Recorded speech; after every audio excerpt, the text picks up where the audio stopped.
जय श्री हनुमान और गुरु माँ का स्मरण करते हुए विशेष रूप से श्रद्धा के साथ यहाँ वैदिक हेरिटेज में पंडित जसराज ऑडिटोरियम में मैं नीलिमा जी के साथ खड़ा हूँ, जिन्होंने कल जब यहाँ परफॉर्म किया था तो क्या कमाल कर दिया था आपने। तो आप बताइए कि ये नृत्य के साथ आपकी साधना की जो यात्रा रही है उसको संक्षेप में थोड़ा। मैं वैसे तो बचपन से ही कथक सीख रही थी, मगर मैंने फॉर्मली कथक केंद्र में जाके जब मैं 18 साल की थी, मैंने जब कॉलेज ज्वाइन किया, SRCC ज्वाइन किया दिल्ली यूनिवर्सिटी में, उस समय मैंने कथक केंद्र में ज्वाइन किया। गुरु मुन्ना शुक्ला से पहले सीखा और बहुत बाद में महाराज जी से सीखा। अभी तक मैं महाराज जी की ही साथ थी, अभी जनवरी में उनका निधन हुआ तो फिर तो मुझे ऐसे स्मरण करके आनंद आ रहा है इस रूप में कि मुझे भी महाराज जी के साथ भी साक्षात्कार का अवसर हुआ था, पंडित सत्यनारायण चरखा जी के साथ भी कई कार्यक्रम किए उन्होंने कई करे हैं, वो अपस्टेट न्यूयॉर्क में जाके। तो आपका जो कल का जिस तरह से आपने नृत्य की प्रस्तुति की थी, माँ के स्वरूप की जो भाव भंगिमाएं थी, तो ऐसा लगता था माँ के विभिन्न रूपों के साथ का जो एक लचीलापन है उसको पूरी श्रद्धा के साथ में, और जो परंपरा है आपके नृत्य की उसको लेते हुए आपने बहुत अच्छा उसकी प्रस्तुति की थी। पंडित जसराज जी की माता कालिका बहुत प्रसिद्ध है। जब मैंने उनके संगीत समारोह में भाग लिया था तो पंडित जसराज जी की माता कालिका पे किया। महाराज जी ने हमें वोकैबुलरी सिखाई है, उससे हम किसी भी डांस को, किसी भी फॉर्म को कर सकते हैं। रौद्र भी दिखा सकते हैं, सौम्य भी दिखा सकते हैं, उनका मिला जुला भी दिखा सकते हैं। तो सब गुरुओं का आशीर्वाद है। माता कालिका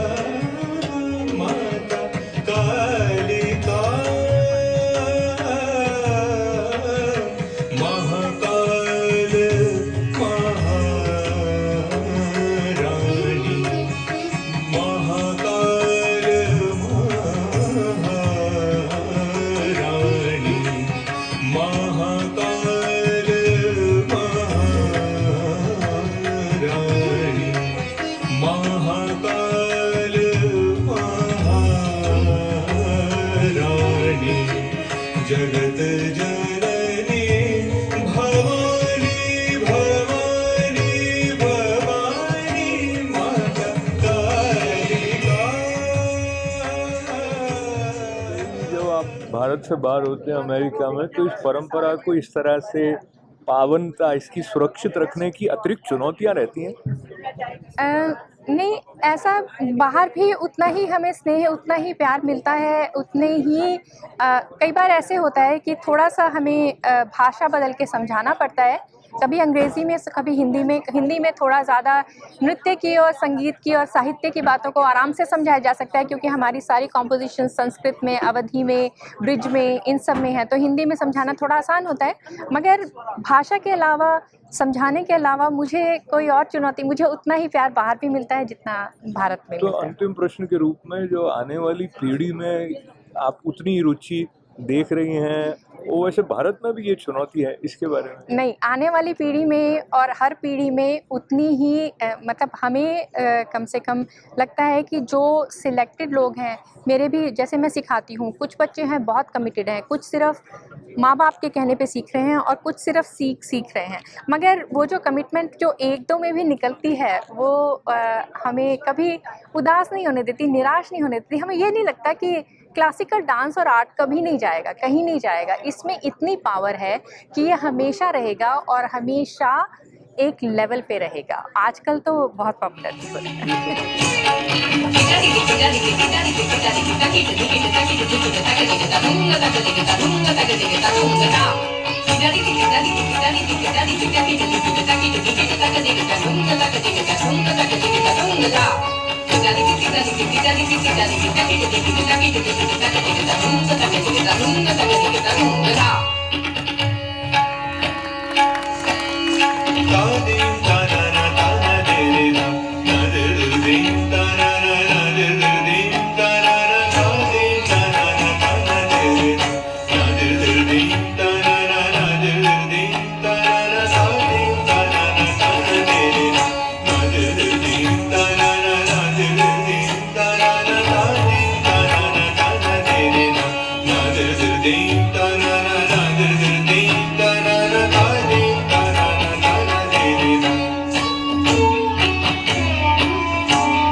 विराम कर रहे हैं अपनी इस बातचीत का, तो चलते चलते क्या जो नृत्य शास्त्रीय हैं उसमें नृत्यांगना जो होती हैं उनको कभी कुछ बताते हैं, तो गायिका के रूप में भी आपको अभ्यास करने की आवश्यकता रहती है थोड़ी? नहीं, देखिए ऐसा है, हमारा जो क्लासिकल आर्ट है उसमें हम लोग गायन वादन नृत्य तीनों करने की कोशिश करते हैं। हमको तबले की, हमको ताल की भी थोड़ी सी समझ होनी चाहिए, गाने की भी, रागों की। हम अपने हर जो कॉम्पोजिशन है उसके राग के हिसाब से अगर उसको कंपोज करें, कोरियोग्राफ करें तो कहीं ज़्यादा अच्छा रहता है। इसलिए हम हर राग को मतलब कोशिश करते हैं। देखिए अब हर एक चीज़ में महारत तो नहीं होती, मगर थोड़ी थोड़ी समझ हर एक की रखने की कोशिश करते हैं। तो एक शिक्षिका के रूप में, बल्कि जो गुरु के रूप में, क्या ऐसा एक, जैसे हम टिप कहते हैं, आप जिनको इसमें रुचि हो या रुचि लेने वाले हो, तो आप कहना चाहेंगी क्या